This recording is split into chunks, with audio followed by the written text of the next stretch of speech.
ആകാശവാണി.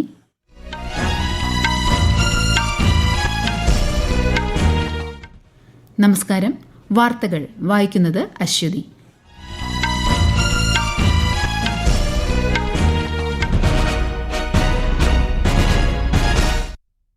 പ്രധാന വാർത്തകൾ. കേരളം, അസം, പുതുച്ചേരി എന്നിവിടങ്ങളിലെ നിയമസഭാ തെരഞ്ഞെടുപ്പിലെ പരസ്യപ്രചാരണം ഇന്ന് വൈകിട്ട് അവസാനിക്കും. വോട്ടെടുപ്പ് മറ്റന്നാൾ. കേരളത്തിൽ വോട്ടെടുപ്പ് അവസാനിക്കുന്നതിന് 48 മണിക്കൂർ മുൻപ് പാലിക്കേണ്ട കർശന നിയന്ത്രണങ്ങൾ പുറപ്പെടുവിച്ച് മുഖ്യ തെരഞ്ഞെടുപ്പ് ഓഫീസർ റിത്തൻ യു കേൽക്കർ. മുഖ്യ തെരഞ്ഞെടുപ്പ് കമ്മീഷണർ ഗ്യാനേഷ് കുമാറിനെ തൽസ്ഥാനത്ത് നിന്ന് നീക്കം ചെയ്യണമെന്ന പ്രതിപക്ഷ നോട്ടീസ് രാജ്യസഭാ ചെയർമാനും ലോക്സഭാ സ്പീക്കറും തള്ളി. 2020 തൂത്തുക്കുടി സാത്താൻകുളം കസ്റ്റഡി മരണക്കേസിൽ കുറ്റക്കാരായ 9 പോലീസ് ഉദ്യോഗസ്ഥർക്ക് വധശിക്ഷ വിധിച്ച് മധുര സെഷൻസ് കോടതി. ആരോഗ്യത്തിനായി ഒരുമിച്ച് ശാസ്ത്രത്തോടൊപ്പം നിൽക്കുക എന്ന പ്രമേയവുമായി ഇന്ന് ലോകാരോഗ്യ ദിനം. ഏഷ്യൻ ബോക്സിംഗ് ചാമ്പ്യൻഷിപ്പിൽ ഇന്ത്യയുടെ പ്രീതി പവാർ ഫൈനലിൽ. വാർത്തകൾ വിശദമായി. കേരളം, അസം, പുതുച്ചേരി എന്നിവിടങ്ങളിലേക്കുള്ള നിയമസഭാ തെരഞ്ഞെടുപ്പിനുള്ള പരസ്യ പ്രചാരണം ഇന്ന് അവസാനിക്കും. അവസാന ദിന പരസ്യ പ്രചാരണത്തിനായി തിരക്കിട്ട പരിപാടികളാണ് രാഷ്ട്രീയ പാർട്ടികൾ ആസൂത്രണം ചെയ്യുന്നത്.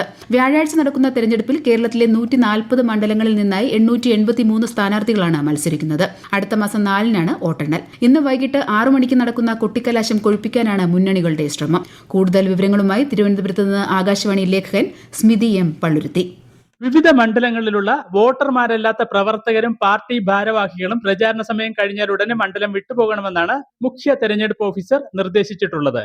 ഇന്നും നാളെയും പത്രങ്ങളിലൂടെ രാഷ്ട്രീയ പരസ്യങ്ങൾ പ്രസിദ്ധീകരിക്കാൻ മാധ്യമ സർട്ടിഫിക്കേഷൻ നിരീക്ഷക സമിതിയുടെ അംഗീകാരം ആവശ്യമാണ്. അതിനിടെ സംസ്ഥാനത്ത് തപാൽ വോട്ടുകളുടെ കാര്യത്തിലും ഗണ്യമായ പുരോഗതിയുണ്ട്. അപേക്ഷ നൽകിയ 34,128 പേരിൽ 28,900 പേർ തപാൽ വോട്ട് രേഖപ്പെടുത്തി കഴിഞ്ഞു എന്നാണ് ഇന്നലെ വൈകിട്ട് വരെയുള്ള കണക്ക്. നിയമസഭാ തെരഞ്ഞെടുപ്പിൽ വോട്ടർമാർക്ക് ഭയരഹിതമായി വോട്ട് രേഖപ്പെടുത്തുന്ന സാഹചര്യം ഉറപ്പാക്കുക എന്ന ലക്ഷ്യത്തോടെ വോട്ടെടുപ്പ് അവസാനിക്കുന്നതിന് നിശ്ചയിച്ചിട്ടുള്ള സമയത്തിന് 48 മണിക്കൂർ മുൻപ് പാലിക്കേണ്ട കർശനമായ നിയന്ത്രണങ്ങൾ മുഖ്യ തെരഞ്ഞെടുപ്പ് ഓഫീസർ റിത്തൻ യു കേൽക്കർ പുറപ്പെടുവിച്ചു. ഈ സമയം സ്ഥാനാർത്ഥികൾ പൊതുയോഗങ്ങൾ സംഘടിപ്പിക്കാനോ പങ്കെടുക്കാനോ പാടില്ല. ജാഥകൾ, ഘോഷയാത്രകൾ, സംഗീത പരിപാടികൾ, നാടകങ്ങൾ, വോട്ടർമാരെ ആകർഷിക്കുന്ന തരത്തിലുള്ള മറ്റ് വിനോദ പരിപാടികൾ എന്നിവയ്ക്കും നിരോധനമുണ്ട്. ടെലിവിഷൻ, റേഡിയോ വഴിയുള്ള പ്രചാരണങ്ങൾക്കും ഈ നിരോധനം ബാധകമാണ്. തിരഞ്ഞെടുപ്പ് പ്രക്രിയയുടെ സുതാര്യത ഉറപ്പാക്കാൻ എല്ലാ രാഷ്ട്രീയ പാർട്ടികളും സ്ഥാനാർത്ഥികളും പൊതുജനങ്ങളും ഈ നിർദ്ദേശങ്ങളോട് സഹകരിക്കണമെന്ന് മുഖ്യ തെരഞ്ഞെടുപ്പ് ഓഫീസർ അഭ്യർത്ഥിച്ചു. നിയമസഭാ തെരഞ്ഞെടുപ്പിനുള്ള വോട്ടെടുപ്പ് ദിവസം പോളിംഗ് ബൂത്തിനുള്ളിൽ മൊബൈൽ ഫോൺ അനുവദിക്കില്ല. വോട്ടെടുപ്പിന്റെ രഹസ്യ സ്വഭാവം സൂക്ഷിക്കുന്നതിന്റെയും സുരക്ഷാ സംവിധാനങ്ങളുടെയും ഭാഗമായാണ് പോളിംഗ് ബൂത്തുകളിൽ മൊബൈൽ ഫോണുകൾക്ക് കർശന നിയന്ത്രണം ഏർപ്പെടുത്തുന്നത്. മൊബൈൽ ഫോൺ സൂക്ഷിക്കുന്നതിനായി ചില ജില്ലകളിൽ ഹരിത മൊബൈൽ പൌച്ചുകൾ അവതരിപ്പിക്കാനുള്ള നടപടികളും പുരോഗമിക്കുകയാണ്. പോളിംഗ് ബൂത്തിലേക്ക് കയറും മുൻപ് മൊബൈൽ ഫോൺ സ്വിച്ച് ഓഫ് ചെയ്ത് പൌച്ചിലാക്കി വോളണ്ടിയർമാരെ ഏൽപ്പിച്ച് ടോക്കൺ വാങ്ങണം. വോട്ട് ചെയ്തു കഴിഞ്ഞ് ടോക്കൺ നൽകി സമ്മതിദായകർക്ക് ഫോൺ തിരികെ കൈപ്പറ്റാനാകും. നിയമസഭാ തെരഞ്ഞെടുപ്പ് സുഗമവും സുതാര്യവുമായി നടത്തുന്നതിനുള്ള എല്ലാ സുരക്ഷാ ക്രമീകരണങ്ങളും പൂർത്തിയാക്കിയതായി സംസ്ഥാന പോലീസ് മേധാവി രവാഡ ചന്ദ്രശേഖർ. സംസ്ഥാനം മുഴുവൻ പ്രത്യേക സുരക്ഷാ മേഖലകളാക്കി തിരിച്ച് ഉന്നത ഉദ്യോഗസ്ഥരുടെ നേതൃത്വത്തിൽ 76,000-ലധികം പോലീസ് ഉദ്യോഗസ്ഥരെയാണ് സുരക്ഷയൊരുക്കുന്നതിന് നിയോഗിച്ചിട്ടുള്ളത്. 2,500 പ്രശ്നബാധിത ബൂത്തുകളാണുള്ളത്. ലോക്കൽ പോലീസിന് പുറമെ സ്പെഷ്യൽ യൂണിറ്റുകൾ, ബറ്റാലിയനുകൾ, മറ്റ് ഡിപ്പാർട്ട്മെന്റുകളിലെ സേനാംഗങ്ങളെയും ഡ്യൂട്ടിക്കായി നിയോഗിച്ചിട്ടുണ്ട്. ഇതിനു പുറമെ 140 കമ്പനി കേന്ദ്രസേനാ വിഭാഗങ്ങളും 20 കമ്പനി തമിഴ്നാട് പോലീസും തിരഞ്ഞെടുപ്പിന്റെ ഭാഗമായി കേരളത്തിലുണ്ട്.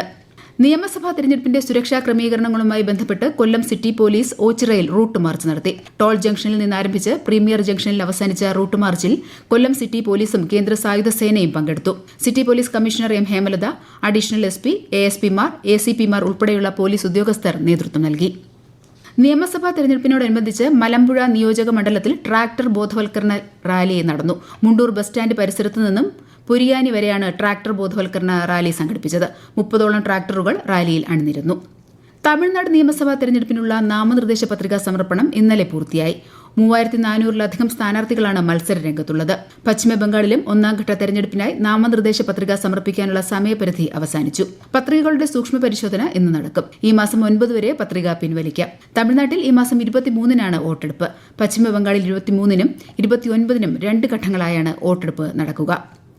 ആന്ധ്രാപ്രദേശിന്റെ തലസ്ഥാനമായി അമരാവതിയെ പ്രഖ്യാപിക്കുന്ന ആന്ധ്രാപ്രദേശ് പുനഃസംഘടനാ ഭേദഗതി 2026-ന് രാഷ്ട്രപതി ദ്രൌപദി മുർമു അംഗീകാരം നൽകി. കഴിഞ്ഞ ആഴ്ച നടന്ന ബജറ്റ് സമ്മേളനത്തിലാണ് ലോക്സഭയും രാജ്യസഭയും ഈ ഭേദഗതി ബിൽ പാസാക്കിയത്. പുതിയ നിയമം നിലവിൽ വന്നതോടെ ആന്ധ്രാപ്രദേശിന്റെ ഒരേയൊരു തലസ്ഥാനമെന്ന നിയമപരമായ പദവി അമരാവതിക്ക് ലഭിച്ചു. ഇതിനു പുറമെ ഇൻസോൾവൻസി ആൻഡ് ബാങ്ക്രപ്സി കോഡ് ഭേദഗതി ബില്ലിനും രാഷ്ട്രപതി അംഗീകാരം നൽകി. മുഖ്യ തെരഞ്ഞെടുപ്പ് കമ്മീഷണർ ഗ്യാനേഷ് കുമാറിനെ നീക്കം ചെയ്യണമെന്നാവശ്യപ്പെട്ട് പ്രതിപക്ഷ അംഗങ്ങൾ സമർപ്പിച്ച നോട്ടീസ് രാജ്യസഭാ ചെയർമാനും ലോക്സഭാ സ്പീക്കറും തള്ളി. ഇരുവരും പ്രമേയ നോട്ടീസ് സ്വീകരിക്കാൻ വിസമ്മതിച്ചതായി സെക്രട്ടേറിയറ്റ് അറിയിച്ചു. മുഖ്യ തെരഞ്ഞെടുപ്പ് കമ്മീഷണറെ തൽസ്ഥാനത്ത് നിന്ന് മാറ്റുന്നതിന് പ്രമേയം അവതരിപ്പിക്കണമെന്നാവശ്യപ്പെട്ട് പ്രതിപക്ഷം ലോക്സഭയിലും രാജ്യസഭയിലും നോട്ടീസ് സമർപ്പിച്ചിരുന്നു. ഇറാനിൽ നിന്ന് അർമേനിയ, അസർബൈജാൻ വഴി 895 വിദ്യാർത്ഥികൾ ഉൾപ്പെടെ 1777 ഇന്ത്യൻ പൌരന്മാരെ സുരക്ഷിതമായി ഒഴിപ്പിച്ചതായി വിദേശകാര്യ മന്ത്രാലയം. ഇറാൻ, ഖത്തർ, UAE വിദേശകാര്യ മന്ത്രിമാരുമായും വിദേശകാര്യമന്ത്രി S. ജയശങ്കർ സംഭാഷണം നടത്തിയതായും അന്തർ മന്ത്രാലയ വാർത്താ സമ്മേളനത്തിൽ വിദേശകാര്യ വക്താവ് രൺധീർ ജയ്സ്വാൾ അറിയിച്ചു. हमारे विदेश मंत्री की कल कतर और UAE दोनों देशों के विदेश मंत्री से बातचीत हुई. साथ ही साथ उनके पास ईरान के विदेश मंत्री का भी टेलीफोन आया. इन तीनों बातचीत में विदेश मंत्रियों के बीच में पश्चिम एशिया में चल रहे संघर्ष के बारे में बातचीत हुई और वहाँ के हालात क्या हैं इस पर उन्हें अपनी अपनी बातें रखी और समीक्षा किया.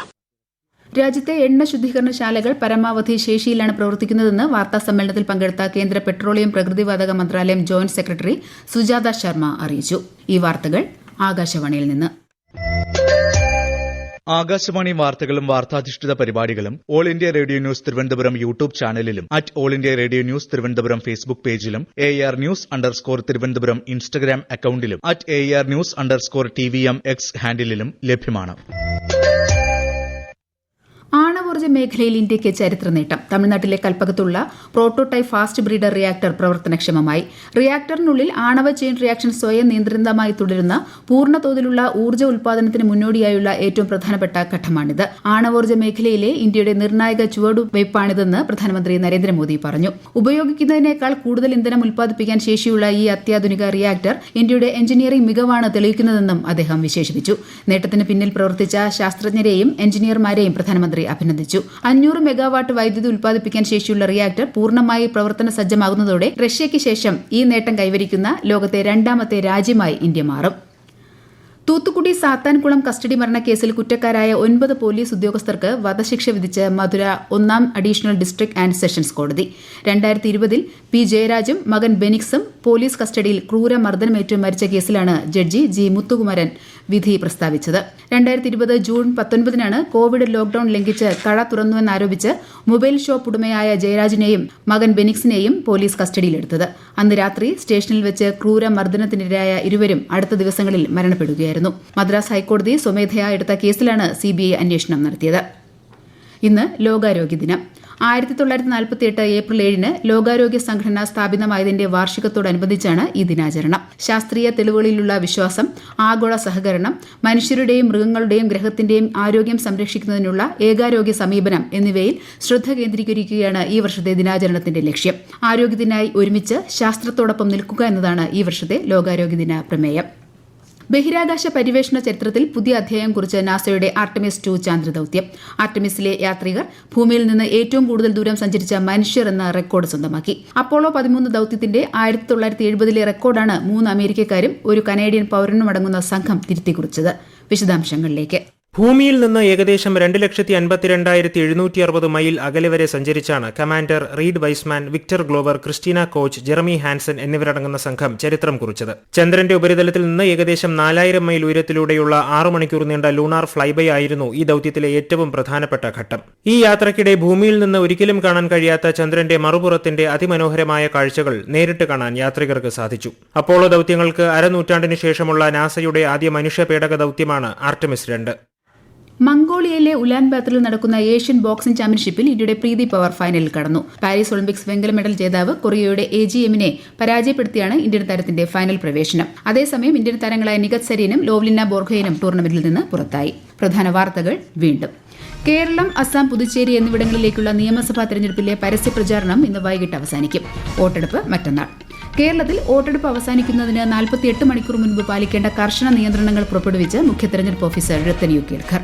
മുഖ്യ തെരഞ്ഞെടുപ്പ് കമ്മീഷണർ ഗ്യാനേഷ് കുമാറിനെ തൽസ്ഥാനത്ത് നിന്ന് നീക്കം ചെയ്യണമെന്ന പ്രതിപക്ഷ നോട്ടീസ് രാജ്യസഭാ ചെയർമാനും ലോക്സഭാ സ്പീക്കറും തള്ളി. 2020 തൂത്തുക്കുടി സാത്താൻകുളം കസ്റ്റഡി മരണക്കേസിൽ കുറ്റക്കാരായ 9 പോലീസ് ഉദ്യോഗസ്ഥർക്ക് വധശിക്ഷ വിധിച്ച് മധുര സെഷൻസ് കോടതി. ആരോഗ്യത്തിനായി ഒരുമിച്ച് ശാസ്ത്രത്തോടൊപ്പം നിൽക്കുക എന്ന പ്രമേയവുമായി ഇന്ന് ലോകാരോഗ്യ ദിനം. ഏഷ്യൻ ബോക്സിംഗ് ചാമ്പ്യൻഷിപ്പിൽ ഇന്ത്യയുടെ പ്രീതി പവർ ഫൈനലിൽ. വാർത്തകൾ കഴിഞ്ഞു. തിരുവനന്തപുരം നിലയത്തിൽ നിന്നുള്ള അടുത്ത വാർത്താ പ്രക്ഷേപണം 11-ന്.